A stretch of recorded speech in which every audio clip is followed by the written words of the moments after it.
అధికారం పదవులు శాశ్వతం కాదు. మనం ఏం పని చేస్తామో అదే ఫలితాన్ని అనుభవించాల్సి ఉంటుంది. అది కర్మఫల సిద్ధాంతం. ఇదే ఇప్పుడు వైసీపీ నేతలను వెంటాడుతుందట. గత ప్రభుత్వ హయాంలో ఇష్టానుసారంగా ప్రవర్తించడమే కాకుండా నోటికి వచ్చినట్లు దుర్భాషలాడిన వారంతా ఇప్పుడు కేసుల్లో ఇరుక్కుంటున్నారు. సత్యవర్ధన్ కిడ్నాప్ కేసులో అరెస్టైన మాజీ ఎమ్మెల్యే వల్లభనేని వంశీ బెయిల్ కోసం తీవ్ర ప్రయత్నాలు చేస్తున్నారు. ఇదిలా ఉంటే తర్వాత అరెస్టు కాబోయేది ఎవరనే అంశం హాట్ టాపిక్ గా మారింది. వంశీ బాటలోనే కొడాలి, పేర్ని ఉన్నారనే టాక్ సోషల్ మీడియాలో హల్చల్ చేస్తుంది.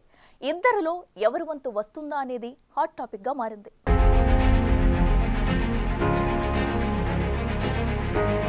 అధికారం పదవులు శాశ్వతం కాదు. మనం ఏం పని చేశామో అదే ఫలితాన్ని అనుభవించాల్సి ఉంటుంది. అది కర్మఫల సిద్ధాంతం. ఇదే ఇప్పుడు వైసీపీ నేతలను వెంటాడుతోందట. గత ప్రభుత్వ హయాంలో ఇష్టానుసారంగా ప్రవర్తించటమే కాక నోటికి వచ్చినట్లు దుర్భాషలాడిన వారంతా ఇప్పుడు కేసుల్లో ఇరుక్కుంటున్నారు. సత్యవర్ధన్ కిడ్నాప్ కేసులో ఇప్పటికే అరెస్టైన మాజీ ఎమ్మెల్యే వల్లభనేని వంశీ బెయిల్ కోసం తీవ్ర ప్రయత్నాలు చేస్తున్నారు. ఇదిలా ఉంటే తర్వాత అరెస్టు కాబోయేది ఎవరనే అంశం హాట్ టాపిక్ గా మారింది. వంశీ బాటలోనే కొడాలి, పేర్ని ఉన్నారనే టాక్ సోషల్ మీడియాలో హల్చల్ చేస్తోంది. ఇద్దరిలో ఎవరి వంతు వస్తుందా అనేది హాట్ టాపిక్ గా మారింది.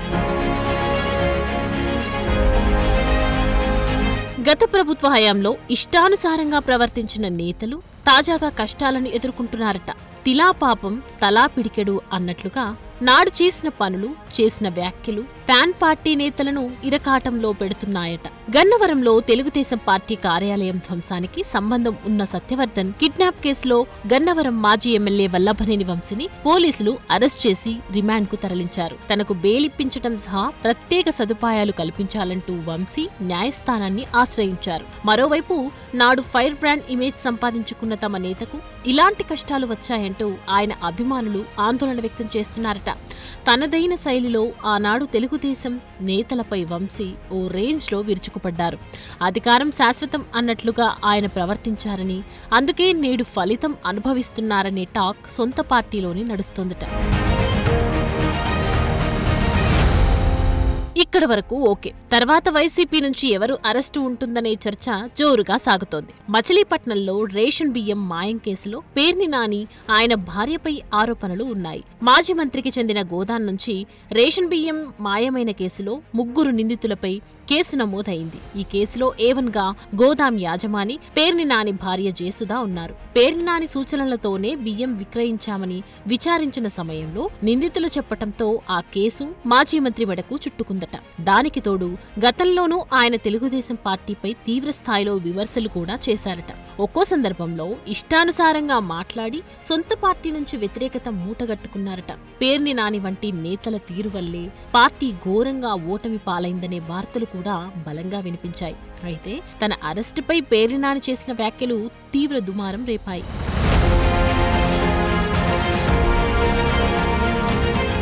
వైసీపీ నేతలు, వారి కుటుంబ సభ్యుల ఫోన్లను పోలీసులు ట్యాప్ చేస్తున్నారని మాజీ మంత్రి పేర్ని నాని ఆరోపించారు.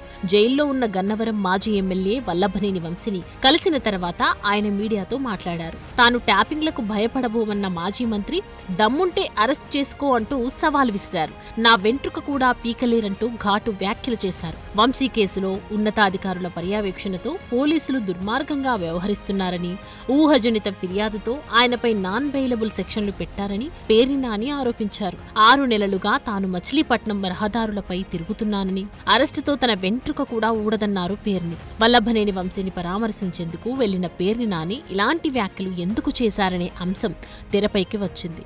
అంటే వంశీ తర్వాత తనను అరెస్టు చేస్తారనే ఉద్దేశంతోనే మాజీ మంత్రి ఇలా మాట్లాడారా అనే చర్చ సాగుతోంది.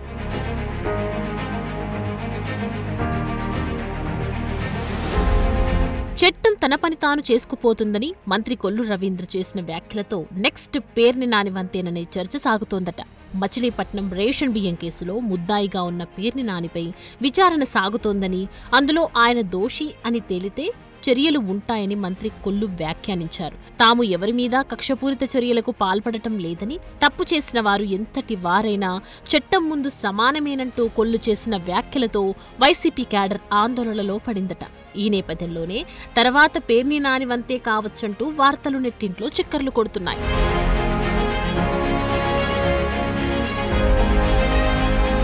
మరో నేత కొడాలి నాని గుడివాడ టీడీపీ కార్యాలయంపై దాడి సహా AP warehousing corporation chairman Ravi వెంకటేశ్వరరావుపై దాడి కేసులో కొడాలి నాని ముఖ్య అనుచరుడు కాళీ నిందితుడిగా ఉన్నారు. దీంతో పాటు తెలుగుదేశం అధినేత చంద్రబాబుపై కొడాలి నాని పలుమార్లు తీవ్రస్థాయిలో విరుచుకుపడ్డారు. చంద్రబాబు కులం గురించి నోటికొచ్చినట్లు మాట్లాడారు. జగన్ అండ చూసుకుని అప్పట్లో 2.5 ఏళ్లు మంత్రిగా పనిచేసిన కొడాలి తనదైన శైలిలో తీవ్ర విమర్శలు చేశారు. చంద్రబాబు కుప్పంలో ఖచ్చితంగా ఓడిపోతారని, ఆ నియోజకవర్గంలో మళ్లీ సిబిఎన్ గెలిస్తే ఆయన బూట్లు తూడుస్తూ ఊడిగం చేస్తానని శపథమే చేసి మరింత కాంట్రవర్సీగా మారారు కొడాలి. అధికారంలో ఉన్నంతకాలం అప్పటి ప్రతిపక్ష నేత చంద్రబాబు, ఆయన కుమారుడు నారా లోకేష్, జనసేన అధినేత పవన్ కళ్యాణ్ పై అనుచిత భాషతో ఇష్టారీతిగా రెచ్చిపోయి పచ్చి బూతులతో విరుచుకుపడిన కొడాలి ఓటమి తర్వాత నోరెత్తటమే గగనమన్నట్లుగా మారిపోయారు. గత ఎన్నికల్లో ఓటమి తర్వాత ఇన్ని నెలల్లో 3-4 సందర్భాల్లో, అది కూడా పార్టీ ఆదేశాలతో తప్పక బయటకు వచ్చినట్లు కనిపించిన ఆయన తన సహజ శైలికి భిన్నంగా పొడిపొడి మాటలతోనే మాట్లాడి వెళ్లిపోయారు. ఆ క్రమంలో జగన్ విజయవాడ జిల్లా జైలులో రిమాండ్ ఖైదీగా ఉన్న వల్లభనేని వంశీని పరామర్శించడానికి వచ్చినప్పుడు ఆయన వెంటే కొడాలి నాని ఉన్నారు. మరోవైపు వల్లభనేని వంశీ అరెస్టు తర్వాత తన ఫోన్ కూడా స్విచ్ ఆఫ్ చేసి అజ్ఞాతంలోకి వెళ్లిపోయిన కొడాలి పార్టీ అధ్యక్షుడి కోసం మరోసారి తప్పక బయటకు రావాల్సి వచ్చిందనే టాక్ నడుస్తోంది. జగన్ జైలు లోపలికి వెళ్లినప్పుడు బయట తిరుగుతున్న నాని మీడియా ప్రతినిధితో మాట్లాడిన మాటలు కూడా వైరల్ గా మారాయి. ఓడిపోయిన తర్వాత కనపడటమే మానేశారేంటని అడిగితే విచిత్రంగా సమాధానమిచ్చారు ఆయన. జనం తన ఉద్యోగం ఊడగొట్టేశారని, నోరెత్తొద్దని ఓటు ద్వారా గట్టి వార్నింగ్ ఇచ్చారని చెప్పకనే చెప్పారు. అందుకే మాట్లాడటం లేదని చెప్పారు. అంతే తప్ప అరెస్టులకు భయపడనని, 3 కాదు 30 కేసులు పెట్టుకున్నా లెక్క చేయనంటూ మేకపోతు గాంభీర్యం ప్రదర్శించారు. జగన్ రావటంతో బయటకు వచ్చిన నాని ఆ మాత్రం డాబు ప్రదర్శించారనే కూటమి నేతలు ఆరోపిస్తున్నారు. వాస్తవానికి ఎన్నికల ఫలితాలతో పూర్తిగా నీరుగారిపోయిన కొడాలి వంశీ అరెస్టుతో ఇంకా జావగారిపోయారంట. ఏ క్షణంలో కటకటాలు లెక్కించాల్సి వస్తుందోనని భయపడుతున్నారని ఆయన సన్నిహితులే చెప్తున్నారు. మొత్తం మీద జగన్ అండ చూసుకుని బూతులతో రెచ్చిపోయిన తనను జనం చీకుట్టారని, అందుకే ఉద్యోగం లేకుండా చేశారని కొడాలి నాని అంగీకరించారు. గుడివాడతో పాటు రాష్ట్రంలో కొత్త రాజకీయానికి తెరలేపిన నేత ఇప్పుడు ఆ మాత్రం టెన్షన్ పడటంలో తప్పు లేదులే అన్న టాక్ వినిపిస్తోంది. చేసిన పాపం ఊరికే పోదనే సామెత ప్రకారం ఎప్పుడు ఏమైనా జరగొచ్చనే వార్తలు పొలిటికల్ సర్కిల్లో వినిపిస్తున్నాయి.